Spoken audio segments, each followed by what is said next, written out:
Hello, everyone. What a day. What a day. I am like coming in wheels, coming in hot on two wheels. That's a saying, right? Yes, that is me.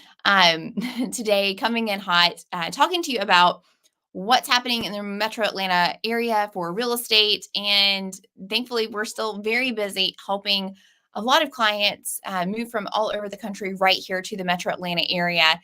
And one of the things that I am having a lot of conversations with potential buyers and clients that are taking the time to think about whether or not they want to make the move to Metro Atlanta area is talking about home price affordability. So, with the pandemic that has come, a lot of people have considered relocating here to the Metro Atlanta area, Georgia in particular, or Georgia Metro Atlanta area in particular. And home prices aren't as affordable as what they used to be. And yet, I don't know that it's going to get any better. And this is a topic of conversation that we talk about a lot here on the live stream. And if you're just joining us, I am Sarah Maslowski with KeyPoint Homes Group. I am a local real estate agent.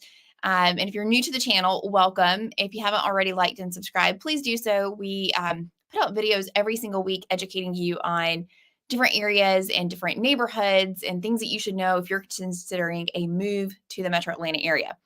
So going live here every single Wednesday and answering your questions, one of the things that we talk about is what's happening in the market and what can you expect.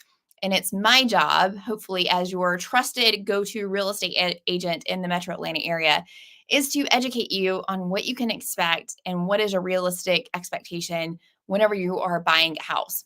So one of the things that has gotten really tricky, especially with the rising interest rates, is home price affordability. So, we're going to be talking a little bit more about that, looking at the factors that impact home affordability and how that is going to impact you and your home buying decisions. So, if you're just joining us, welcome. Please let me know in the comments where you're watching us from. I love to know that. Say hello so that I can say hello back to you. And of course, if you have any questions about making a move, this is the time to ask them in the comments, and we will make sure that we answer those throughout the live stream tonight. So, kind of the inspiration behind this topic was an article in the magazine The Atlantic. So, I'm going to share that with y'all. Let's see here. All right. So the headline of this article really caught my attention, and it says, "It will never be a good time to buy a house, maybe in 2030." Um, and so I was like, okay, let's dive into this and see a little bit what this article is talking about. So the author of this article says that they moved from San Francisco to New York with dogs, kids, and husbands. They rented first, husband, not husbands. They rented first to see if they wanted to stay in the area. And lo and behold, yes, they were in Brooklyn and they want to buy there. And then they were in for a big, huge sticker shock. And they realized that it was so expensive to buy a home in Brooklyn. And part of that was because there were 1.1 million housing units, and it says just a dozen of them seemed to fit what they were looking for. And it said on average, real estate agents 15 years ago had 2.2 million vacant housing units. I cannot talk tonight, y'all. And so basically the inventory was kind of cut in half, driving prices up.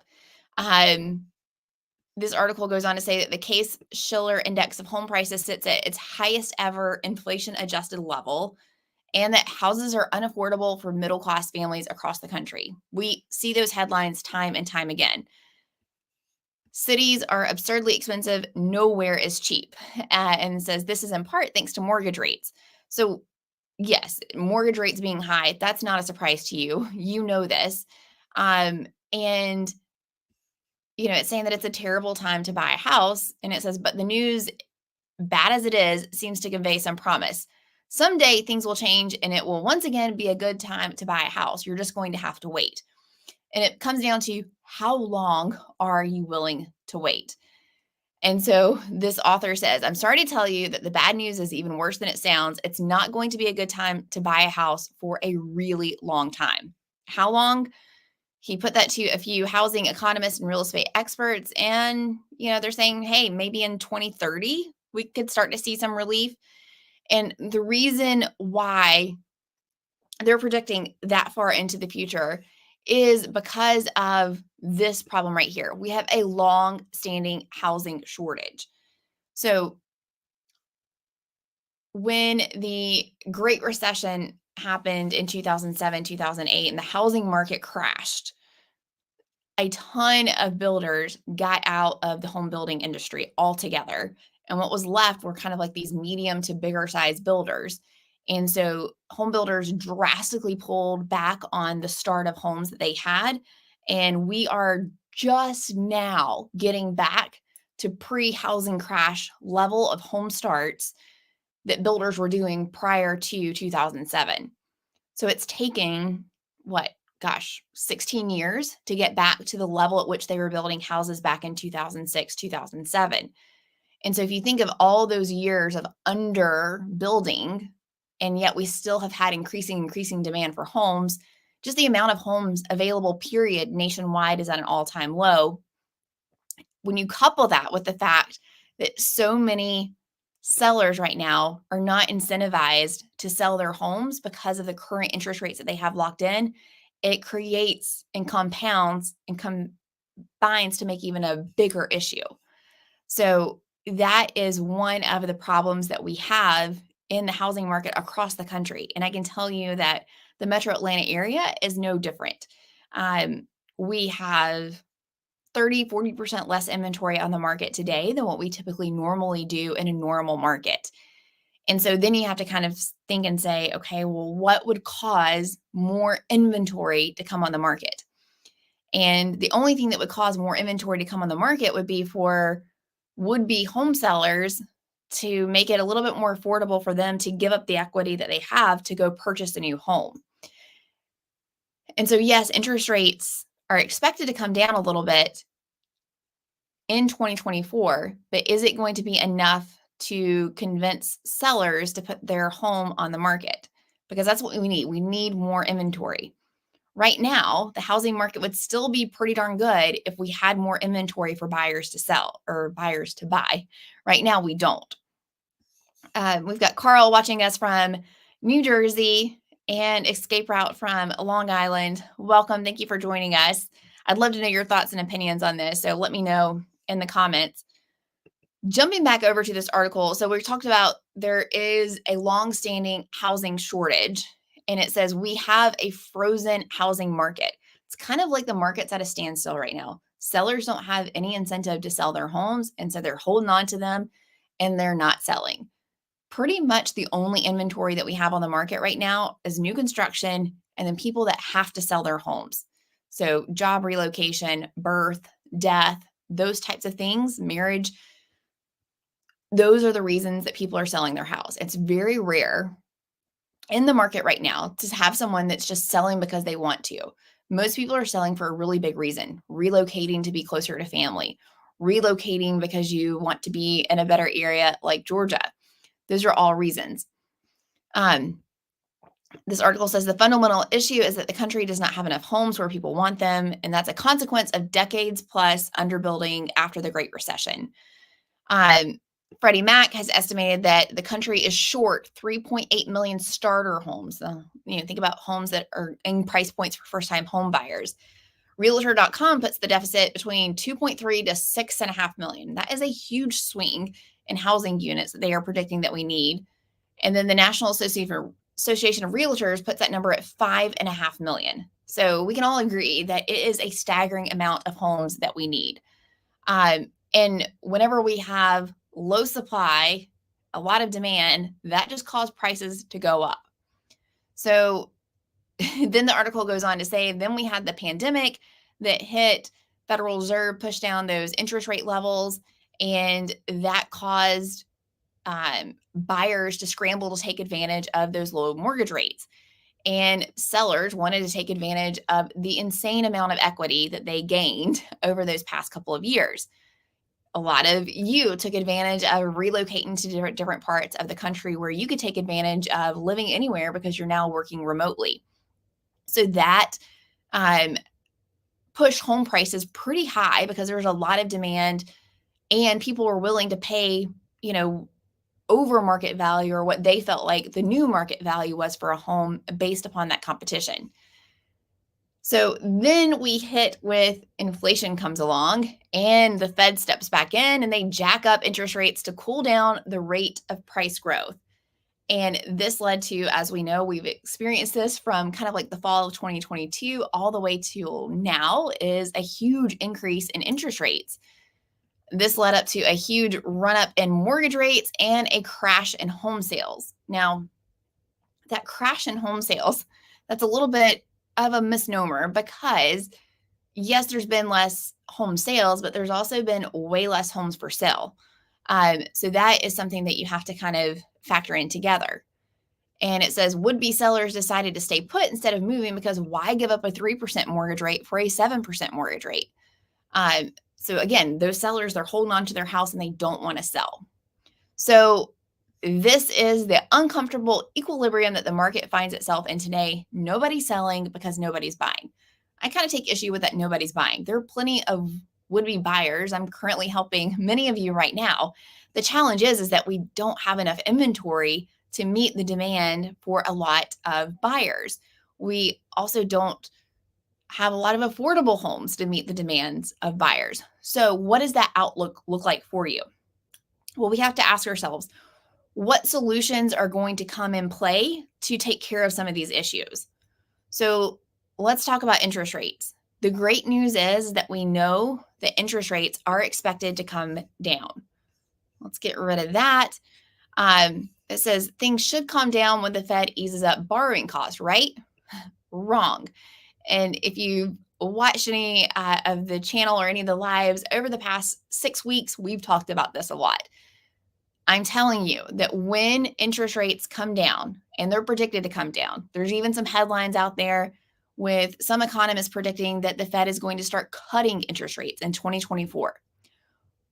When interest rates come down, demand is going to skyrocket.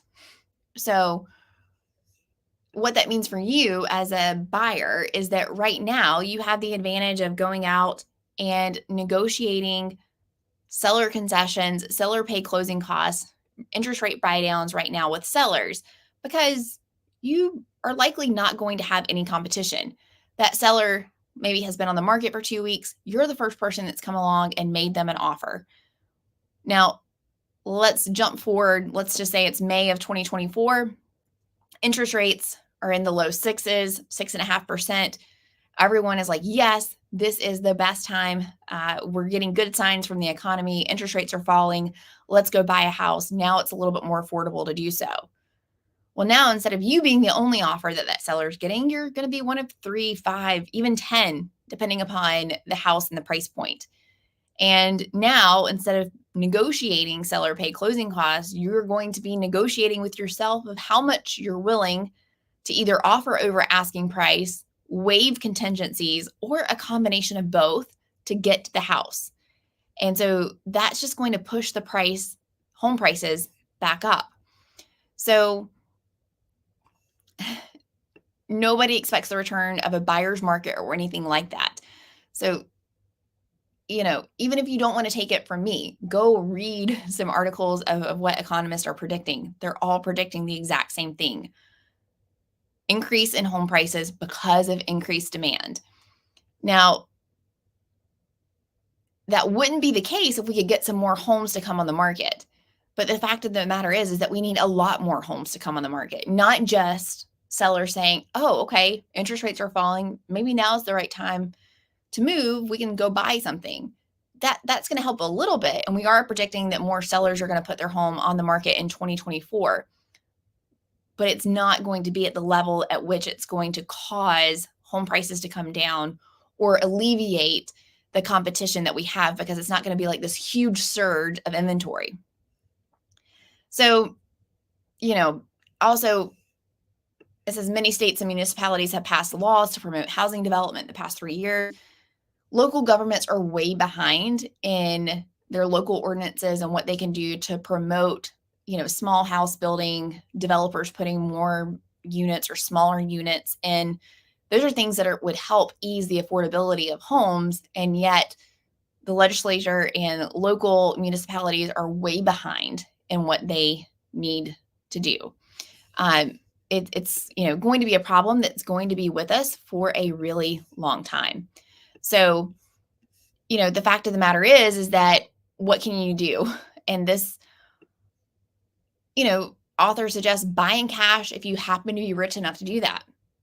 And it goes on to share this, and you might be thinking, like, how many people can afford to do that? It says this spring, 2 out of every 3 buyers in Manhattan paid cash. And I believe the statistic here in the Metro Atlanta market is like 1 out of every 3 buyers is a cash buyer. So there are a lot of people out there with the ability to do that. It goes on to say, buy and refinance what you can if you happen to have the risk tolerance and financial room to do that. So you'll hear a lot of real estate agents say, marry the house, date the rate. And what we mean by that, and that should come with like an asterisk or a caveat, you're marrying the house. You are locking in that price and you are getting that price locked in. You're dating the rate, meaning that it's just temporary right now and you can always refinance. The thing that you have to be super careful of is that you need to be able to afford where that payment is at the interest rate today, along with all the other carrying costs of the home. And yes, you can count on the fact that interest rates are going to come down, but what we can't count on the fact of is exactly when those interest rates are going to come down. You want to make sure that you're not putting yourself in a financial bind where you can't afford to carry that home for the length of time that it's going to take in order for those interest rates to come down.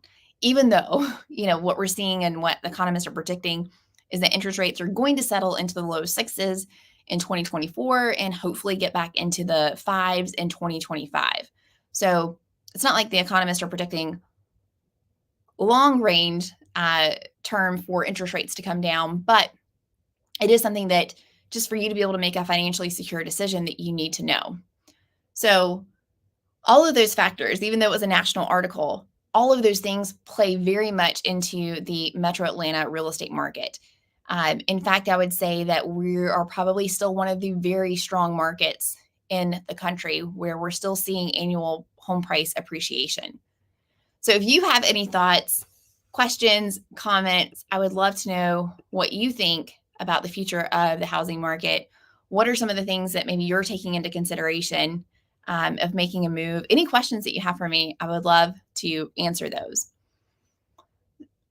So go ahead and drop those. I want to share with you some information. If you joined us last week, we talked about this last week as well, but it really kind of ties into the exact conversation that we're having right now. And this is the estimated home price performance going from December of this year to December in the subsequent years.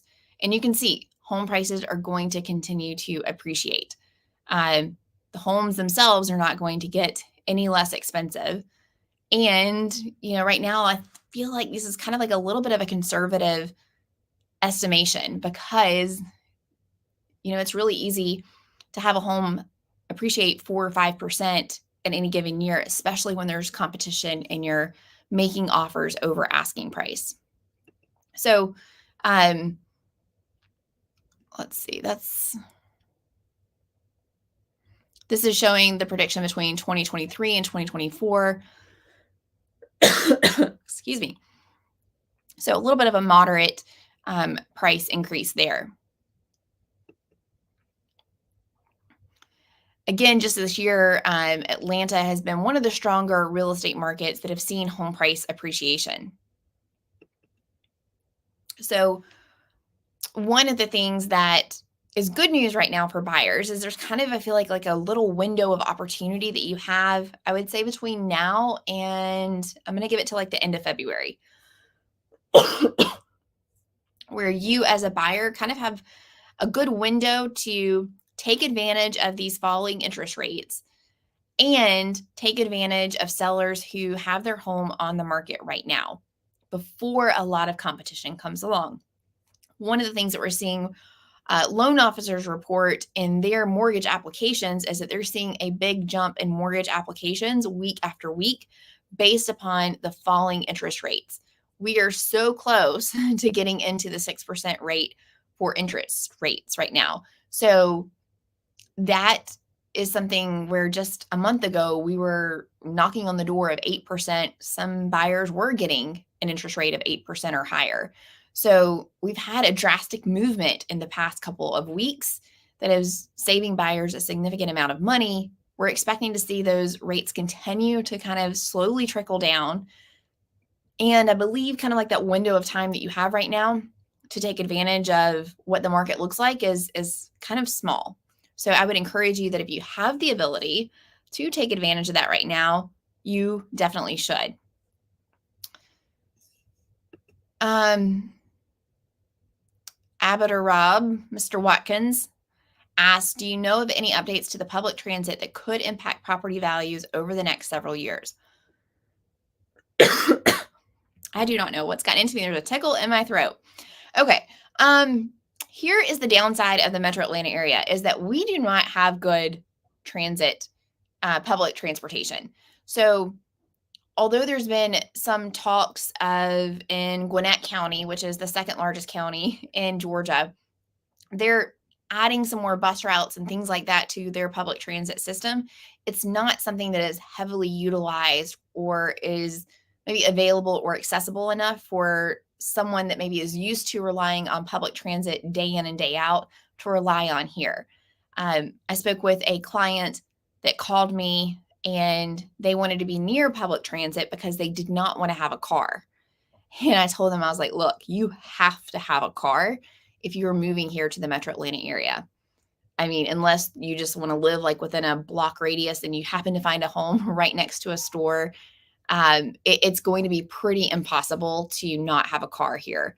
So if you are someone that wants to live in the inner perimeter of Metro Atlanta, you can definitely count on public transportation like MARTA, which is a mass rail system. It's small compared to a lot of other cities, but it does provide public transportation. And there are no plans to expand that, unfortunately. I think it would do a lot to the outer suburbs of Metro Atlanta if they could. And yet, I think the infrastructure that we have here, the highway system, there's a lot of money that would prevent that. So, a long answer to a short question to essentially say, no, there is not a whole lot in the works that would make any impact over property values. I will say, though, it is making an impact on property values is the announcement and location of some businesses and things like that that are coming to the area.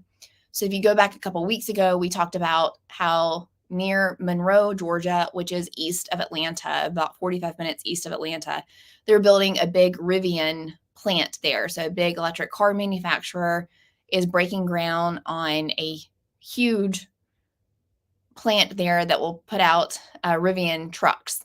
And that's going to have a significant impact on home values there in the area. That's going to come with a lot of high paying jobs, people wanting to be in, near, and around that area.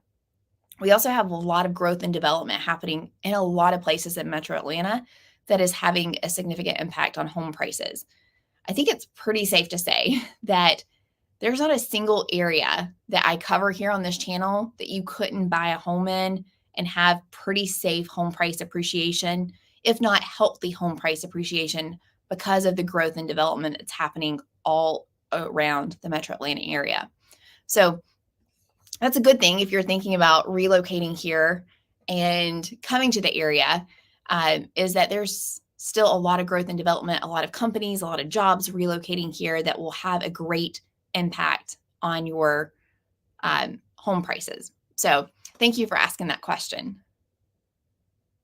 So I'm curious, if you are thinking about making a move to Georgia, what's bringing you to the area? Let me know in the comments. And of course, if you have any questions, I would be happy to answer those. Now, one area of opportunity, and I'm going to keep harping on this because I need y'all to know this, that you have right now in a lot of areas is new construction. One advantage that new construction builders have right now is that they have the ability to offer some amazing incentives on interest rates to help that home price be more affordable. So, for example, a lot of builders right now are offering special rate incentives, 5.9%. I have a builder that was offering 5.375% on a home, plus they were paying $10,000 in closing cost. Essentially, that means for you as a buyer, think about that. You're locking in the price of the home of what it is today in 2023, or let's say early 2024.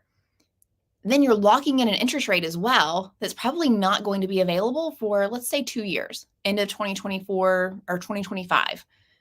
That's huge. All of that money that you're saving during that time without having to pay a 7% interest rate, and you're locking in the price value of what the home is today and letting it appreciate over time, that is a significant amount of savings over the time period that you're going to own that home.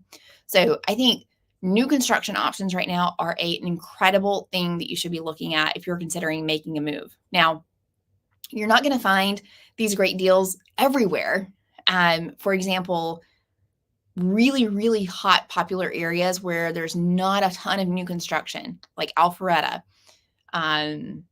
Cumming. You're not going to find a lot of these builders offering these really, really great incentives because there's a lot of demand in those areas, pushing upward pressure on home prices. You are going to find really great deals like that, kind of like on the eastern side of Metro Atlanta, the North Metro eastern side, kind of up there in the Cherokee, Cobb area. You're going to find some builders offering those types of incentives as well. That does not mean that these areas are any less desirable than Cumming or Alpharetta. It just means that there's some different factors in play there. And so if you're considering a move here and you're moving relatively soon, let's talk about some new construction options. Let's weigh and kind of see how that would compare and how much money you could be saving. Because for some buyers right now, it's a significant amount of money that you could be saving. So it's definitely something you should talk about. One thing you need to know, though, is that if you're considering buying a new construction home, you always want to make sure that you have your own real estate agent. It's, in a lot of cases, not going to cost you anything to have your own buyer's representation. And I have dealt with many situations over the past couple of months where I've been able to negotiate on behalf of my buyers, or where issues or things have popped up where you don't think it would pop up, but it does. And I can tell you that I was so thankful that I was there to help my buyers through that, work with the builder to find a solution to make sure that the builder was doing the right thing. So you always want to make sure that you have someone on your side negotiating for you and working for your best interest. So if you're just joining us here on the live stream, we're talking about when and if home prices will ever be affordable again, or how long can we expect that to happen. And, the hope is that over the next couple of years, we're going to get into more of a balanced market where there's a healthy supply of inventory and there's a healthy amount of buyers. And, it's kind of a win-win for both buyers and sellers. The way it's looking right now is that it's going to be quite a while where we're in this kind of imbalance in the market where there's less supply, but still quite a bit of demand. We need to get those things where they're equaled out, and that's going to be a long-term solution. So you, as a potential buyer, your solutions are either to deal with the market as it is now, buy a home, or rent. And my advice to you is that if you're only going to be here for a short period of time and the Metro Atlanta area is only a stopping point for a job for the next 2 years, renting definitely makes a lot of sense. If this is a location that you're going to be in 3, 5+ years, and you have the ability and it makes financial sense to buy a home, you're going to be much better off buying a house. You're going to build equity. You're not paying someone else's rent. And, you're going to be able to take advantage of some tax savings as well. Things that are definitely going to put money back in your pocket. Now, it's not saying that you're not going to spend money, because let me tell you, you're going to spend the money, right? You got down payment, you've got insurance, property taxes, upkeep of the home. Things go wrong. I just had a water heater go out on my investment property that I wasn't counting on. So, that was a $1,500 water heater that I just paid for. And so those are all unexpected expenses that you have to be prepared for whenever you are owning a home. So if you're just joining us, let me know if you have any questions, drop those in the chat.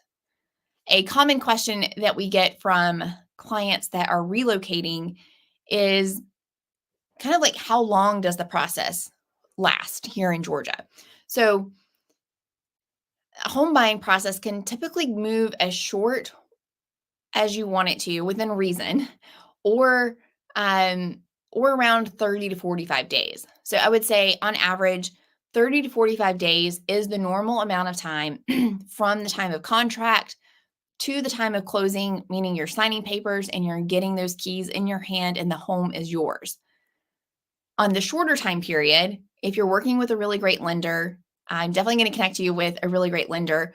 They can close those loans in as short as 15 days, sometimes a little bit shorter. So it all kind of depends on your timeline and the seller's timeline and what's a win-win and what we can get negotiated. But those are things that you need to factor in. So if you are thinking about making a move, you're looking at a lease that's ending, let's say in March or April of next year. The ideal timeframe to start those conversations is at the beginning of the year and kind of start future pacing and let's plan for your move so that we can make sure all those dates align up perfect and well for you. Another common question that gets brought up from clients is timing a move around the school year. And so, one thing that you need to know here, and I run into this every spring whenever I help clients, is that they're waiting for the school to end wherever you're relocating from, and you want to be into your new home by the time school starts here in Georgia. And it never fails.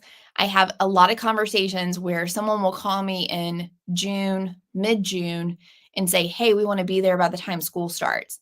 And my response is, "Well, you better get here this week and let's find a house." So, school here in Georgia starts at the very beginning of August. Sometimes at the end of that first week of August, maybe the beginning of the second week of August, but the beginning of August is a really, really good time period that you need to know. And I know for a lot of people throughout the country, that is a lot earlier than what you're used to. I know up in the north, it's not common to start school until after Labor Day. And here in Georgia, we've been in school for an entire month. So, um, that's definitely something you need to know if you are planning a move out for next year. All right, so tell me, what questions do you have about making a move to Georgia? What questions do you have about the real estate market? I would love to give you my opinion or find the answer for you if I can. So make sure you put those in the comments, or if you just have any comments about what we've been talking about, I'd love to know. It has been nice and chilly here today in Georgia. Um, I'm still waiting on a hint of snow. Hopefully, we'll get that in the coming weeks. Usually, though, that doesn't show up until about January or February each year. So I'm wondering if we're going to get snow. One of the topics that I cover a lot on this channel is Lake Lanier. So, Lake Lanier is a huge man made lake north of Atlanta, and it is great for lake houses, fishing, vacation, a lot of vacation homes on Lake Lanier. It is drastically, the lake levels are drastically down right now.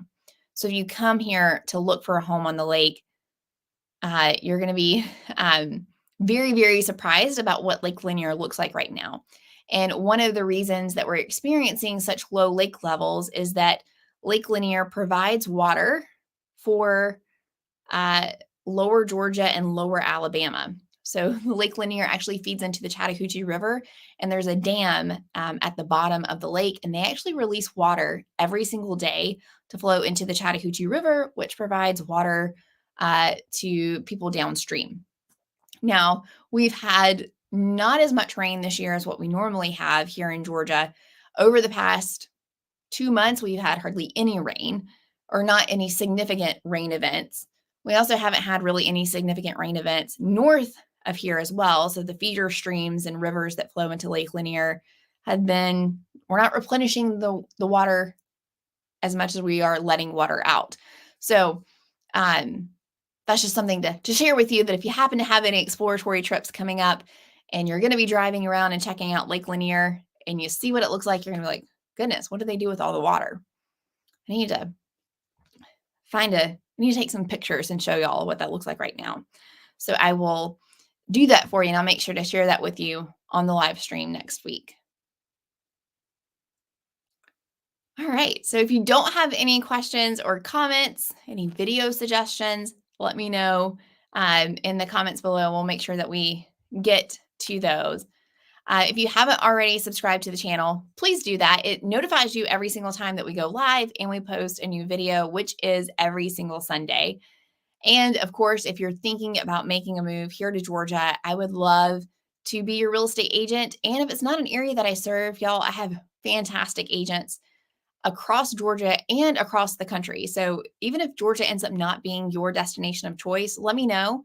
And I'm going to connect you with a really great agent because I want you to be in good hands. I want you to work with someone that's going to treat you the same as what I would and give you that same great level of care and service and serve you with a really, really great heart. So reach out to me. My contact information is below this video, and I would love to make sure that you're in really good hands. Of course, I would love for you to be in my hands. So reach out to me if you're thinking about making a move or just want to talk things through. I am here to help you. Until next week, I will see y'all. And you can contact me in the meantime if you have any additional questions. See y'all next week.